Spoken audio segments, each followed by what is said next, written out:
Hech qachon ota-ona shundoq darvozani oldida, eshikning oldida sizni kutib olsa, qo'lingizdagi narsani farzandingizga berib, ota-onani quruq qo'ymang. Bo'lib ham ayniqsa onalarni. Onalarning ko'ngli nozik. 80 ga 90 ga kirsa ham baribir onalar shu narsalarga qiziqadi. Ularning tuyg'usi shunaqa, hissiyoti shunaqa. Shuning uchun ko'chadan kirib kelganda ikkita issiq non bo'lsa ham shu onaning qo'liga berilsa, yoki bitta ro'molmi mayli. Mayli-da ko'nglini ko'tarish uchun. Yo yaxshi ko'rgan bir meva chevasimidi, nimanidir berib onaning duosini olish kerak-da. Undan keyin mayli farzandlarga qarasa bo'laveradi. Onamga olib bordim 4 ta kulcha non. Bolangga olib bor dedi-ya onam. To tonggacha yig'ladi osmon. Uning bilan yig'ladim men ham. Ko'zlariga tikildim qarab. Bu ko'zlarda turardim o'zim. Sochidagi qormidi, yo Rab, qayerlarda edi-ya ko'zim.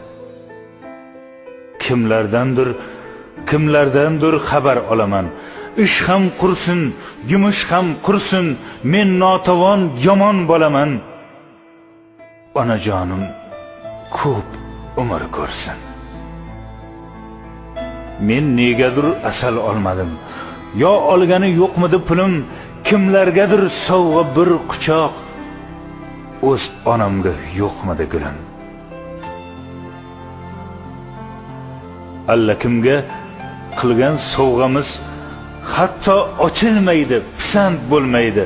Xursand bo'lsin deya tuqqan onamiz bir juft paypoq olish esga kelmaydi.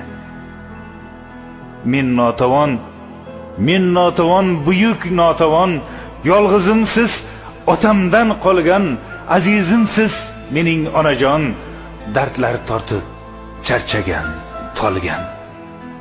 Opa ukalardek kechirdik hayot. Xuddi opamdayin ahvol so'raman. Siz meni volidam, onamsiz hayhot. Men sizni judayam yaxshi ko'raman. Onamga olib bordim 4 ta kulcha non. Bolangga olib bor dedi-ya onam. To tonggacha yig'ladi osmon. To tonggacha yig'ladi osmon. Uning bilan yig'ladim men ham.